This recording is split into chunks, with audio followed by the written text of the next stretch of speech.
में कई रहस्यमय मंदिर हैं जिनके रहस्यों को वैज्ञानिक भी नहीं सुलझा पाए हैं। हम आपको एक ऐसी रहस्यमय मंदिर के बारे में बताते हैं जहां पर आज भी भगवान श्री कृष्ण का दिल धड़कता है। शरीर त्यागने के बाद सभी लोगों के हृदय गति रुक जाती है, लेकिन भगवान श्री कृष्ण के शरीर त्यागने के बाद भी उनका हृदय अभी भी धड़क रहा है। आपको जानकर इस बात पर यकीन हो रहा होगा, लेकिन पुराणों में दी गई जानकारी और कुछ घटनाओं के बारे में जानकर इस सत्य पर आपको यकीन हो जाएगा। भगवान श्री हरि श्री विष्णु द्वापर युग में जब श्री कृष्ण का अवतार लिया तो उनका यह मानव रूप था। सृष्टि का नियम है कि धरती पर जन्म लेने वाले हर इंसान की मृत्यु निश्चित है।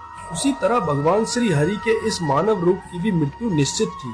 महाभारत युद्ध के 36 साल बाद भगवान श्री कृष्ण ने अपने देह को त्याग दिया। इसके बाद पांडवों ने भगवान श्री कृष्ण का अंतिम संस्कार किया। उनका पूरा शरीर अग्नि में तो समा गया, लेकिन उनका दिल धड़क ही रहा था। अग्नि भी ब्रह्मा के हृदय को नहीं जला पाई।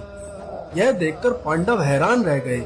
इसके बाद आकाशवाणी हुई कि यह ब्रह्मा का हृदय है और इसे समुद्र में प्रभावित कर दीजिए। पांडवों ने भगवान श्री कृष्ण के हृदय को समुद्र में प्रभावित कर दिया।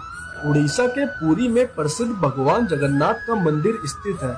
इस मंदिर में भगवान जगन्नाथ भाई बलभद्र और बहन सुभद्रा के साथ विराजमान है। इस मंदिर विराजमान भगवान जगन्नाथ से कई रहस्य जुड़े हैं। इसके साथ ये रहस्यमय मंदिर बेहद चमत्कारिक भी है। इस मंदिर के सामने आने वाली हवा का रूप भी बदल जाता है। मान्यता है कि हवाएं इसलिए अपनी दिशा बदल लेती है ताकि समुद्र की लहरों की आवाज मंदिर के अंदर ना जा सके। प्रवेश द्वार से मंदिर में कदम रखते ही समुद्र की आवाज सुनाई देना बंद हो जाती है। सबसे हैरानी वाली बात यह है कि मंदिर का ध्वज भी हमेशा हवा से उल्टी दिशा में लहरता है।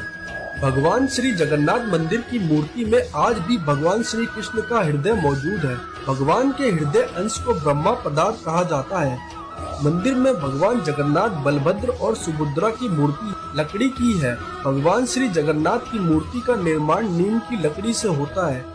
हर 12 साल में जब भगवान जगन्नाथ जी की मूर्ति बदली जाती है, इस दौरान इस ब्रह्मा पदार्थ को पुरानी मूर्ति से निकालकर नई मूर्ति में रख दिया जाता है। बताया जाता है कि जब इस रस्म को किया जाता है तो उस दौरान पूरे शहर की बिजली काट दी जाती है। उसके बाद मूर्ति बदलने वाले पुजारी भगवान के कलेवर को बदलते हैं। मान्यता है कि इस मूर्ति के नीचे आज भी भगवान श्री कृष्ण का हृदय धड़कता है। जब भगवान श्री कृष्ण का हृदय एक मूर्ति से दूसरी मूर्ति में रखा जाता है, बिजली काटने के साथ ही पुजारी की आंखों पर पट्टी बांध दी जाती है। इसके अलावा हाथों में दस्ताने पहना दिए जाते हैं। इसके पीछे मान्यता है कि अगर किसी ने गलती से भी उसे देख लिया तो उसकी मौत हो जाएगी। इसलिए रस्म निभाने से पहले पूरा ध्यान रखा जाता है और यह कार्य किया जाता है। मूर्ति बदलने वाले पुजारी बताते हैं कि जब भी यह प्रक्रिया की जाती है तो उस समय ऐसा एहसास होता है जैसे कलेवर के अंदर खरगोश खुदक रहा हो। धन्यवाद।